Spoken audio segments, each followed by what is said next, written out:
ఆలక తీరిపోయింది కదా, ఇంక పదాలను. అప్పుడేనా? అమ్మ గారెలు చేస్తుంది, తినేసి వెళ్దాం సార్.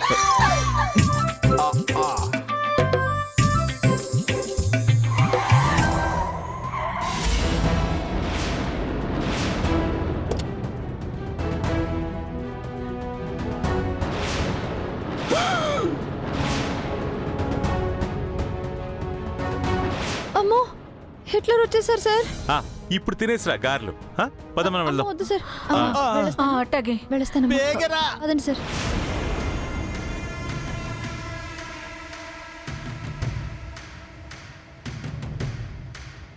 రండి రండి. నమస్తే సార్. నమస్తే సార్. నమస్తే సార్.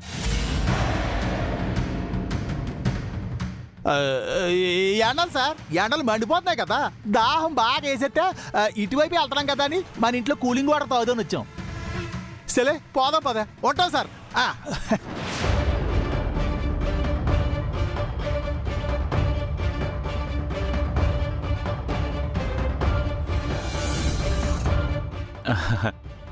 Nice shirt sir. అత్త మేడం సెలక్షన్ అనుకుంటాను. ఆఫ్ కోర్స్ మేడం సెలక్షన్ బాగుంటుంది. దానికి బెస్ట్ ఎగ్జాంపుల్ మీరే. ఉంటాను సార్, బాయ్.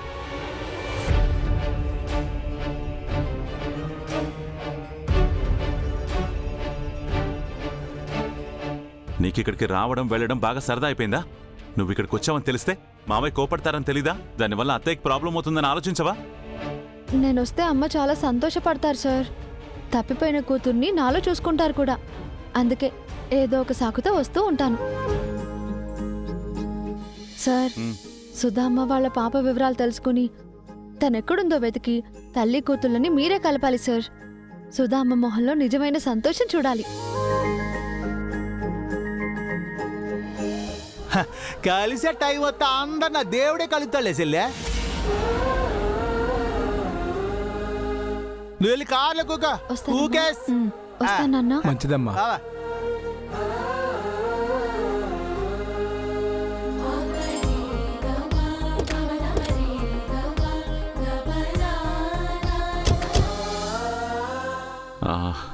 మా అత్తయ్యకి తన కూతుర్నే కాదు, గంగ తల్లిదండ్రులు ఎవరో తెలుసుకొని వాళ్ళని కూడా తనకు దగ్గర చేయాలి.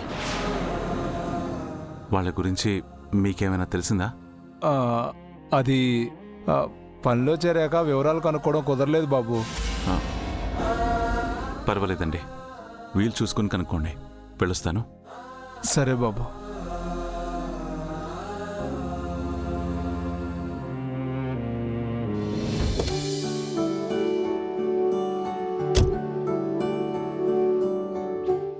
సార్ సార్, అది చూడు, అది దారిలో ఐస్ క్రీమ్ కావాలి, పిజ్జా కావాలి, బర్గర్ కావాలని అడిగావనుకో, అక్కడి నుంచి ఇంటి వరకు నీతో జాగింగ్ చేయిస్తా. అయ్యో అది కాదు సార్. సుధామ్మకి శకుంతలమ్మ చేసే ఆవకాయ అంటే చాలా ఇష్టమంట. నేను ఎలాగైనా అమ్మగారి చేత చేయిస్తానని చెప్పాను. దానికి పెద్ద బాబు ఒప్పుకోవాలి కదేటి. సుధత కోరుకుంది కదా, జరిగేలా చేద్దాం. ఎలా సార్? చెప్తాను. రుద్రబాబుకి నిజం ఎప్పుడు చెప్దామయ్యా? ముందు సుధమ్మ గారు ఆ కుటుంబంతో కలవనీలచ్చి. అసలే శకుంతలమ్మ గారికి గంగంటే నచ్చదు. తను సుధమ్మ గారి కూతురంటే వాళ్ళ మధ్య దూరం ఇంకా పెరగొచ్చు. అందుకే కాస్త ఓపికగా ఉండు. అట్టాగేనయ్యా.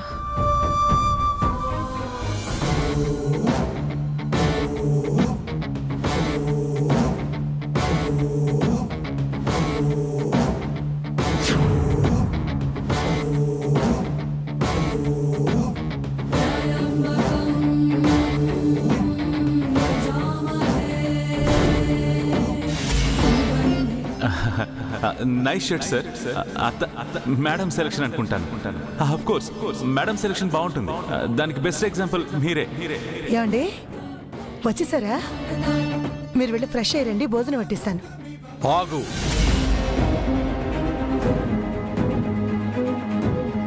అసలు ఇంట్లో ఏం జరుగుతోంది? వాళ్ళిద్దరూ మన ఇంటికి ఎందుకు వచ్చారు? ఎప్పుడు వచ్చినట్టుగానే వచ్చారు.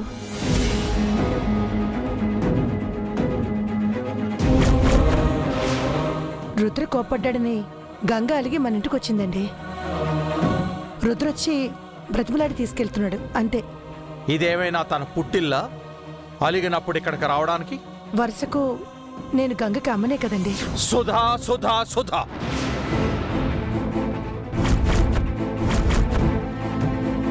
నేనొక విషయం సూటిగా అడుగుతాను, నిజం చెప్పు. నువ్వే తన మేనత్తమన్న విషయం రుద్రకి తెలిసిపోయింది కదూ?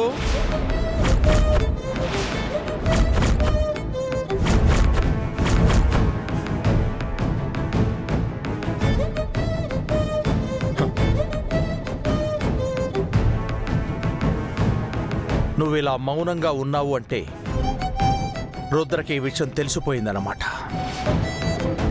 అందుకేనా ఎప్పుడు నన్ను సార్ సార్ అంటూ పిలిచేవాడు ఈరోజు మామగారి దగ్గర చనువు తీసుకున్నట్లుగా మాట్లాడి వెళ్ళిపోయాడు. అంటే నువ్వు నా మాటను లెక్క చేయకుండా మీ పుట్టింటి వాళ్ళకి దగ్గర వాళ్ళ ప్రయత్నం చేస్తున్నావు అన్నమాట.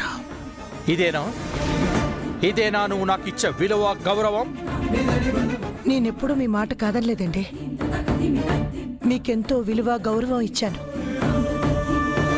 20 ఏళ్లుగా నేను ప్రాణాలతో ఉండి కూడా మా వాళ్ళ దృష్టిలో చనిపోయిన దానిలాగా అందరికీ దూరంగా ఉండిపోయాను. ఇన్నేళ్లలో నేనెప్పుడు మా వాళ్లతో మాట్లాడే ప్రయత్నం కూడా చేయలేదు. వాళ్ళకి దగ్గరగా వస్తే నేను వాళ్ళని చూడకుండా ఉండలేనని నేను ఇక్కడికి రానన్నాను. మీరే బలవంతంగా తీసుకొచ్చారు. అనుకోకుండానే నా వాళ్ళు నాకు దగ్గరయ్యారు. ఇది విధి అండి. జరగాలని రాసుంది, జరిగింది. నాన్సెన్స్! నువ్వు నీ వాళ్ళని కలవకుండా ఉండటానికి నన్నేం చేయమంటావో చెప్పు, చేస్తాను. నిజంగా చేస్తారా? I promise you. చిన్నప్పుడు తప్పిపోయిన మన కూతుర్ని వెతికి తీసుకొచ్చివ్వండి.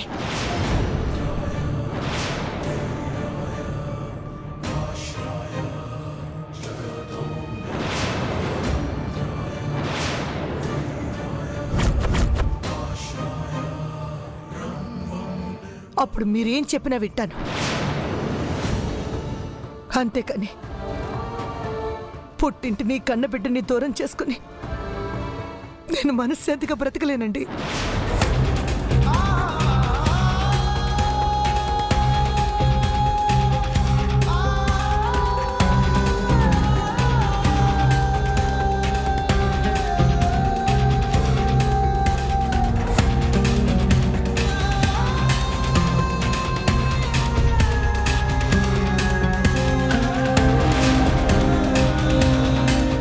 నా ఆశయాన్ని నిలబెట్టడానికి పనికిరాని ఈ బిడ్డ నాకు అవసరం లేదు.